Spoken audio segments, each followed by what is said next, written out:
Karina here, your Lucid Living Coach. How's everyone doing on this Saturday night? I wanted to get a video out before the full moon in Aries tomorrow. I mean, you probably already noticed that it's a full moon. It's not quite complete. Could you hear me? Could you just give me a thumbs up, Amber, please? Just want to make sure that my mic is up and running and working. So the full moon in Aries will be tomorrow, October 13th at 1 p.m.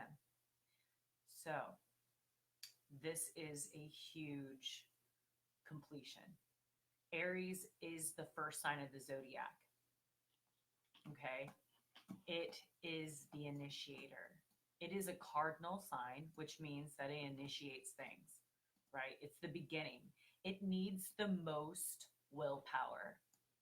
You know, just like when something is from a seedling and it's got to break through the soil.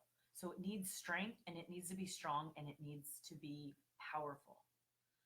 It is ruled by Mars, which is the Martian planet. It is the planet of drive, war, ego, and this is what is needed for these new beginnings. So, full moon is completion. So, with every ending, there is a beginning or a new start, right? And so, this is what this full moon tomorrow is really showing us. Okay. So, I am going to be talking a little bit about this full moon and the energies that it entails. And I'll give you some things to think about. Hey, Mark, thanks for joining. If you can just give me a thumbs up, just make sure that you could hear me. That would be awesome. Hi, Seema. Nice to see you. Thank you for joining. So I am just talking about this full moon in Aries. So I said a lot already. So if you'd like to rewatch the video after I'm done, I would totally appreciate that. Great. I'm glad you guys can hear me. Okay. So Aries, what is Aries? I am.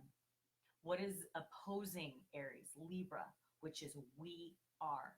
So we are battling and balancing these two dichotomies. I am, we are. Who am I? What am I here to do? And how can I further assist the collective? Aries is fire. It's cardinal. It's hot and dry. It is red in color. So it is the root ground chakra, right? It roots us. Now, if the root chakra in the beginning, at the base of the spine, if that's not cleared, none of the other chakras are going to work, right? So it's very important that we have a clear and good foundation. This is also the ruler of the head. This could be like headaches or anything to do with the head. It rules this area. And also take a look at where Aries is in your chart, because this is where there is a completion and a new beginning happening. So what is Aries also? It's about growing self-awareness and confidence and asserting your will into the world. Okay. And it's also the things that you want to move away from. Okay. The things that you want to move away from is aggression, war, combativeness, being rash or selfish, and also the underemphasized Aries energy would be passive, fearful, and victimized, because Libra is the dichotomy of Aries. So rulers, I already said Mars. Esoteric ruler is actually the higher octave. It's Mercury. So instead of being combative or warlike or angry, aggressive, then it's Mercury, which is, let me think about this. Let me rationalize some of these things that I'm feeling, and let me communicate better. How can I communicate what I want? So this is huge on this new moon, communicating what we want, and also asking ourselves, who is it that we want to be partnering in the new world, right? In the new, this new beginning. We have, we're in October, it's really flying by here. 2020 is literally around the corner. We have a couple more months, right? A few more months of this decade, and 2019. We're stepping into 2020, and we're headstrong going into it. We need to know who's for us, right? Who is our allies? Who are we joining with? Who are our partners? Our relationships, our business partnerships? What is going to launch us into this new world, leaving the last decade behind and stepping into a brand new cycle and decade? 2020, it's a 4. What is going to create stability? Stability, okay? So what is Aries? Visionary, pioneering by oneself.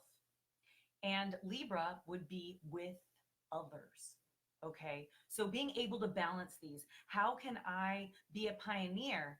And literally, Aries is the pioneer that's going to go into a place that no one's been before, and will do it by itself if no one wants to join. So you also have to think about that in the people in your life.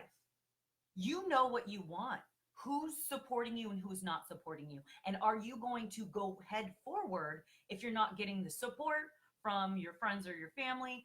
Is it your inner knowing that this is your destiny, this is what you're meant to do, and you're going to do it full-heartedly and fully anyways, right? Because that is a leader, and this is what this full moon is also highlighting. Trusting yourself, right?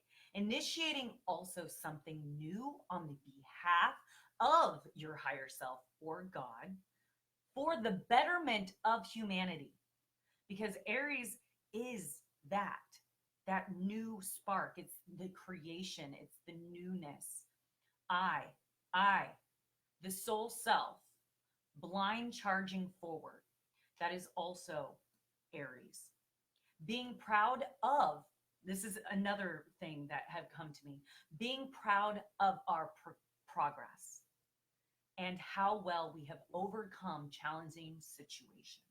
Challenging situations. I'm telling you, I have had a lot to try to keep me in the old world or the old way or the old me. And I have broken through to be able to launch myself forward, to be that person that my soul is wanting to express. My soul knows what I'm here to do, and it's kind of pushing the three-dimensional Karina out of the way and using me for what I'm here to do, right? This is balance and harmony within, because the moon is in Libra. This is our unconscious. This is our feminine energy. This is our mind. We're seeking that harmony and balance within, and knowing that we are enough.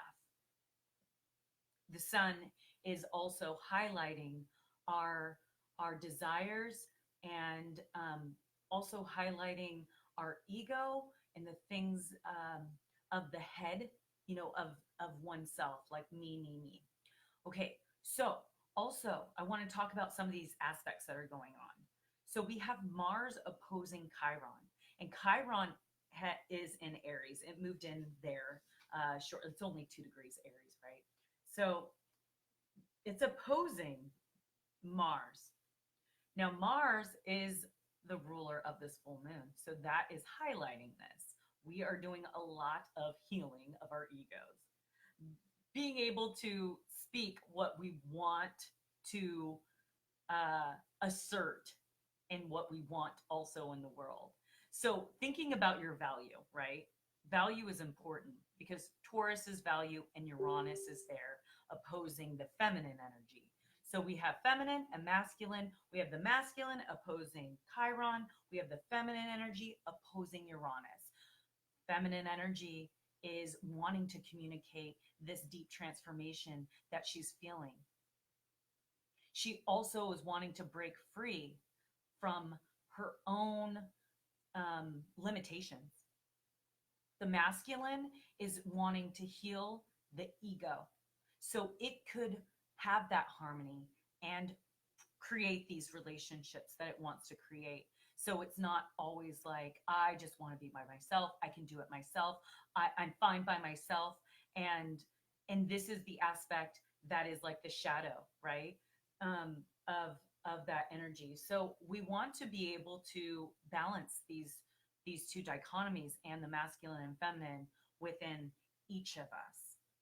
Okay. And being able to communicate and put our egos aside and not be afraid of rejection, because we're not going to get what we want unless we ask for it, right? And also, I'd like to highlight this Saturn is moved off the south node finally. Okay, so this is ending karmic cycles, which I had talked about in my last video when I was in New Mexico. And that day that I did the video was when Pluto was stationary direct. Well, guess what? It is moving forward after this full moon. So it is moving forward very slowly, however. Okay, so it has been moving direct since the 3rd, but it has been at the same degrees for quite some time. And let me see here. Let's see. Pluto is at 20 degrees 38 minutes, and by Monday it will be 39 minutes. So yay. It looks like it has been at this 38 minute 1 2 3 4 5 6 7 8 9 10 11 11 to 12 days it's been at that. So it's going to move at 39, and 39 minutes was back on the 24th of September, 24th, 25th, 26th. Okay, so it's bringing up something that had happened then. And Pluto is death and its rebirth and its transformation. So it's moving forward from that energy that was happening to continue the metamorphosis. Okay. So Saturn moving away from the south node. I already said that. We have Ceres conjunct Jupiter, which is great. It's a very Ceres is like agriculture. Maybe things are going to be coming up and improving about that area of the world, right? Mercury is conjunct Venus, which I talked about already. And yeah. Oh, Mars and Venus. I didn't talk about Mars and Venus. Okay. I did a little bit. But as far as Mars is in detriment, okay, because it's in Libra. And Venus is also in detriment. It is in Scorpio. However, there is a mutual reception going on. So because Venus rules Libra and Mars is there, and Mars rules Scorpio, okay, because it's the ancient ruler, which it's still, you know, Scorpio, Mars, and Aries. So there's this mutual reception going on, which lets me, it's kind of like me going to your house and you going to my house. What kind of experience do you think that would be? You would be in my house and you would feel kind of uncomfortable, right? Maybe you're spending the night in my house and I'm spending the night. Oh, like that show. Isn't there a show where they do a housing swap? And like they're going into the people's house and they're like all of a sudden they're being the husband. It was weird. I think, yeah, that's just weird. But yeah, so the guy's like, I'm gonna be the husband of this family, and then I'm swapping, and now I'm gonna go over to this person's family, and then like nothing is like making sense, and like this isn't how I do it with my family, and just how we're so different. So it could be really uncomfortable. But you would also get to know that person much better, and maybe at the end of the show you're like, you know what, I'm sorry I judged you, and I see your way now, you know. And yeah, I love my way and I might continue doing it my way, but I've adopted some things from your family that I really liked, and I might carry that over to my family or my home, right? So we start learning from each other, and that's what the masculine and feminine is doing right now, is we're learning from one another through this dichotomy. Now, the North Node in Cancer is conjunct Pars of Fortune, which is a good luck. It's lots of good luck. Okay. And this is highlighting home. And who is our home? Who is our family? And it's opposing Capricorn. And Capricorn is the South Node. And this is the stuff that we're moving away from, over being overworked. Or the structures. And it's like the Emperor. Okay. Let me see this. I have some notes here. So the Emperor, okay, so it's fathering, structure, authority, regulation. Okay, this is some of the things that we are thinking about as well. Healing, even with our relationship with our masculine energy. Also, our relationship that we have with our father, and who was our father figure, and setting like a direction and a tone for that. Emphasizing structure and creating some order out of this chaos that we have had in our lives. Okay. And it's exercising authority and taking that leadership role.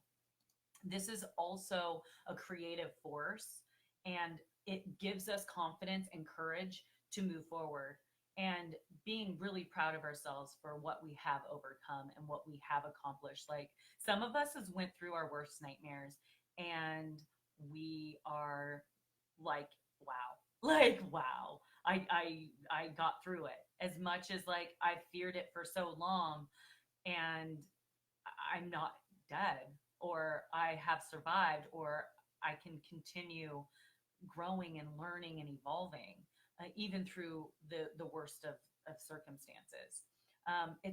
It's also like creating and expanding our potentials as well, and having that enthusiasm to continue moving forward, and having that excitement and 100% faith in the divine, our higher self, and our own strength to continue, and confidence to move forward. So pretty sure that's all that I wanted to get to and say, but I wanted to look at the comments here so I can interact with you guys. What's going on, everyone? How are you guys? Hello, Ariel. Nice to see you. Hi, Vince. Thank you. Special K. Fun. Hi. Hi, David. Yes, for sure. Start right up. We're setting out new growth. Hi. Nice to see everyone. Energy. Yes. Oh, yeah. You want this chair? Put the lime in the coconut. Good. I'm so glad. That's what I intend to do. That is it. Man. So here's a question. What does this mean for us if we are Aries in terms of what we should or should not do? Okay, so Aries, to me, Aries has been pretty lucky. I feel like it has been seeing opportunities and going for them. Their power players have been Leos. because the sun and Mars have been traveling really close together. So Aries and Leos, you might find them hanging out a lot. And they're power players right now. They're helping initiate one another. They're helping them one another launch each other forward. Full moons, each sign gets a full moon and a new moon each month. So the full moon is a completion for Aries. So this is your one full moon that you get a year, and you get one full moon. And sometimes there's there's rules that are broken sometimes, like Libra had a couple new or full moons. I think it was last year. So the highlight is definitely happening in the area of where Aries is in your chart and where Libra is in your chart. There is a completion happening for that area of your chart. And the new moon in Aries, I believe, was in Libra season. But yeah, so that's a completion for the Aries. So literally new beginnings.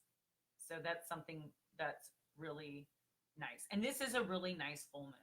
I don't really see anything horrible about it. I think it's all in positive light and everything that I kind of talked about. So just being mindful of like your ego, your aggression, and finding harmony and speaking your truth and being able to assert yourself and find who is on your team, what relationships need to be severed, which ones are your allies. So who is here to assist your soul's evolution and growth. So, and then I had another question. So is growth good this year? Yes, it's been nothing but growth this year because Saturn and Pluto have been dancing, and their final conjunction will be January 12th, 2020. And that's where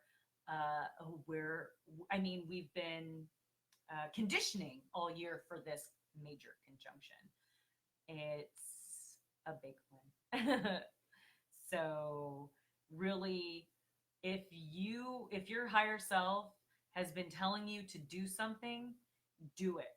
Like, don't waste time. If it's been like, I want to quit smoking, I want to quit smoking, I want to quit smoking, it's your higher self saying, if you don't quit smoking, you're going to get sick. Something's going to happen. So listen to that, because Saturn and Pluto are malefics. They're not very nice, but they can be very transformational and very awesome too, because karma could go either way, right?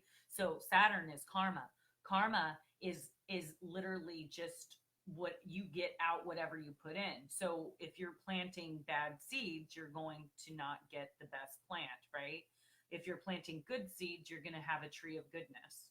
That's karma. Karma is good and bad. It's not just bad. Pluto is transformation. It's death and rebirth. And when the two come together, imagine that. You have a choice whether it's going to be a positive outcome or a negative outcome. So if you've been doing the work and you've been listening to your higher self, then you will have good payoffs when January comes. This is a closing of a decade. This is a 10-year cycle that is ending in a few months. So what is it, and are you preparing for what you want to manifest for the new decade, 2020? Planting seeds now, so it's growing then. And also the North Node being in Cancer is changing to Gemini in like 8 months, like June of 2020. So this is it, folks. Like, you have to make that decision. What is important? What's your value? Family, home. That's another reason why, Ancestry.com and like 21andMe or whatever, like all these things have been huge, because people want to know where they come from. They want to know their roots. That's North Node and Cancer. It wants to know its home and being able to build off of that. You know, it's always good to see what your genetics are too, right? We also have, so we have a genetic DNA, we have a soul's DNA, and we have like I'm born in Berkeley. That's our physical home. Well, where is my soul born? My soul's born up there by, you know, Gemini and Sagittarius portal. I I know that. You know, I come from over by Sirius. Now, not everyone knows where they are because they haven't sought it out. They haven't asked for that information. They haven't tried to dig in the paperwork. I just found out I'm another kind of Native American. I'm Cherokee and I'm also Cochiti. I don't know, I'm probably saying it wrong. From New Mexico. So I continue to want to know where I came from, what kind of Native American I am, so then I can better be a help to the collective, right? To see where my gifts lie, where my blood is, where my bloodline is. So, yeah. And yeah, is there any other questions? Or are we logging off? I thank you for joining, everyone. And I hope that was helpful. And I wish you guys the best in this completion and new beginning that's happening in Aries. And I also wanted to give you a little quote. This would be an Aries quote.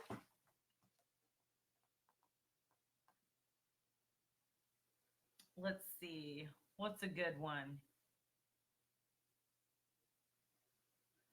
I am. That's a good quote, right? There is one thing stronger than all the armies in the world, and that is an area whose time has come. Rule or be ruled. That's such an Aries quote. And I also wanted to invite anyone that is interested in astrology, and if they're interested in reading their own birth chart, because everyone's always asking me questions, and just knowing your birth chart and where your houses are and where your things are placed, my videos will make more sense. And when I start doing horoscopes for each sign, you'll know which sign to listen for. Because just because your sun is in Leo does not mean you're a rising Leo. So horoscopes are based off of your rising sign. And if you don't know your rising sign, you're probably listening to the wrong horoscope, and hence why nothing really makes sense. So I am going to give the basics of your birth chart reading and help you guys be able to read the right horoscopes, find the right videos, and when I'm doing my videos, to better understand where this is affecting you. Because I don't want I want to help create not codependency, but I want you guys to be independent. Okay. So that, my friends, I will be hosting on November 23rd, Saturday at 2 p.m. on Lake Merritt. And I will put a link to the meetup invite. And I'm doing an early bird special for $20. So $20 will get you this workshop that I'm hosting in Oakland on Lake Merritt. It helps pay for the space that I'm renting out. And anything after November 7th, it goes up to $30. So get your tickets as soon as you can if you'd like to know more about how to read your basic birth chart. And I just want to thank everyone for joining, and I appreciate all your love and support and your comments and your questions, because it makes it better and interactive, and everyone else could see the questions, and also being a support to one another to help us through this initiation. So thank you for joining, and I love you guys. Peace out. Your Lucid Living Coach, Karina.